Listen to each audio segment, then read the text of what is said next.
Hello and welcome guys. Today I have something very exciting for you. The name of the video is called How to Outsource to Build Lifelong Wealth. And if you've been following these videos, you know that I have been an entrepreneur for the last 11 years. I started my first business, Quantum SEO, back in 2008. And it has been a very exciting journey. Okay, so sure, there have been ups and downs.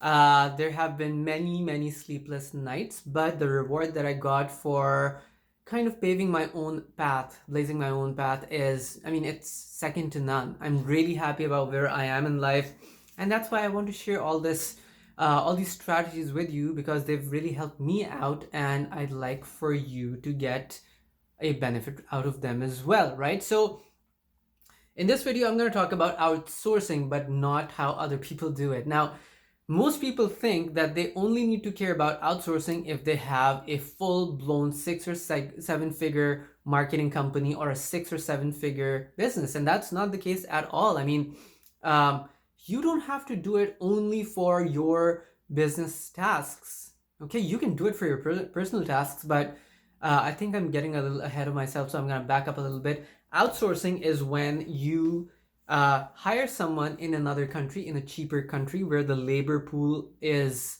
more affordable, to get the same thing done for a lot cheaper, right? So for example, if I'm talking about my business, if someone wants to send me a website design project, I charge them, for example, $2,000, and then I outsource it to someone in India or Pakistan or a similar country for $1,000, right? And then, of course, I keep the difference, because that guy out there is doing all the work. I've told him what to do. He's getting paid a really good amount for his own country, so he's very happy.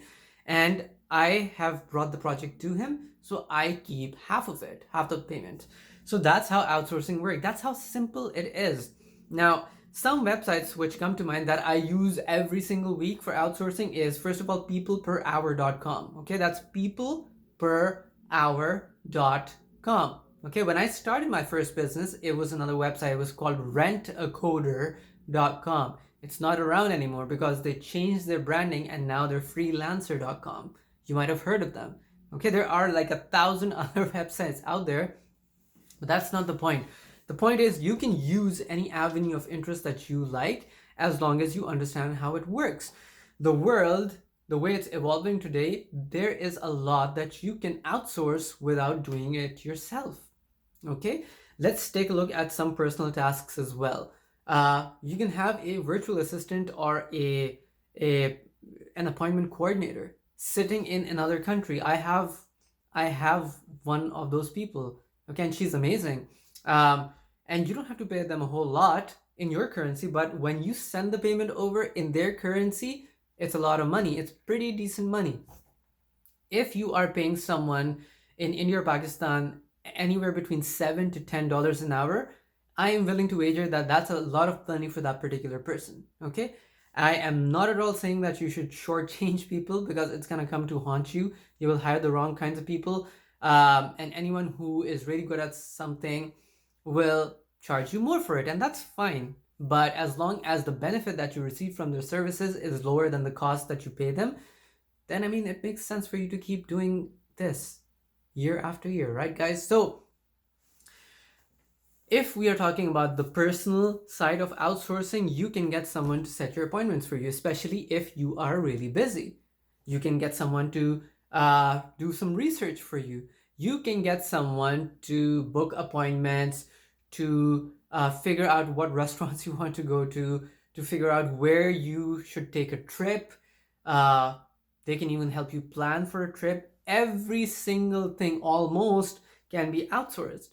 Okay, what most people do wrong is that they say, well, I want this done, but they don't tell the outsourcer how to do it. And the outsourcer, because they want to be polite and because they want to keep your business, they don't ask you questions, and that is a recipe for disaster. So whenever you hire someone, tell them what to do, and then tell them how to do it, and then say, if you can do it better than the way I have put forward, then you use your way. I don't care, as long as I get a result, the result that I want. And you'd be surprised the kinds of ways that people will come up with to satisfy your request. Okay, if you give people leeway and if you give people breathing room and freedom, you'll be surprised at what they will be able to do for you. Okay, so you don't have to have a business to outsource. Okay, you can have a personal, all your personal stuff that can be outsourced to. When I used to do everything myself, and I don't know why I used to do everything myself. I mean, it still boggles my mind.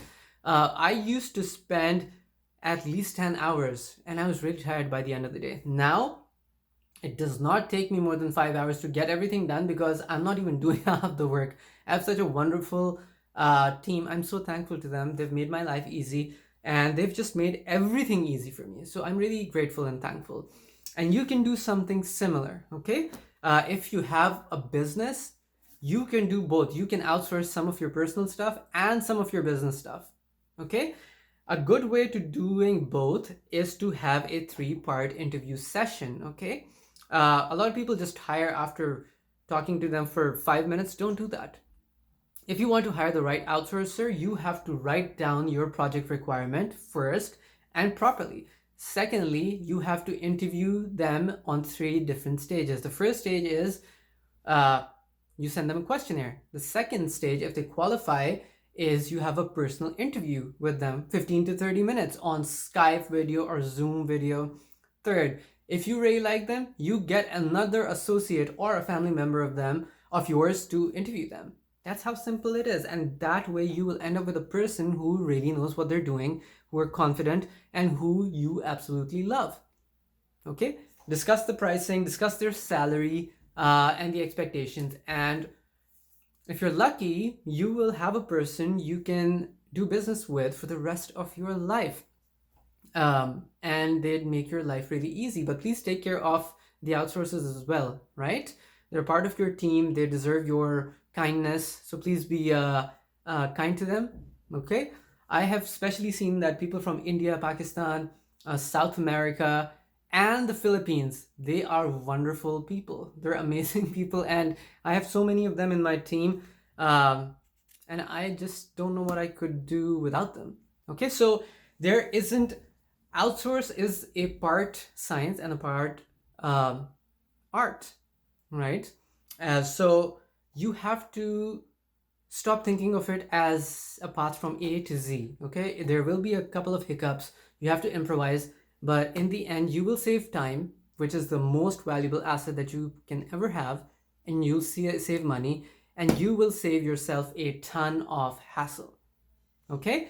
So thank you guys. I'm glad I could share all of this with you. And the websites, if you couldn't write them down, is the first one that I love is peopleperhour.com. The second one is freelancer.com. And there are other websites too, guru.com, odesk.com, but I just use people per hour for the most part, okay?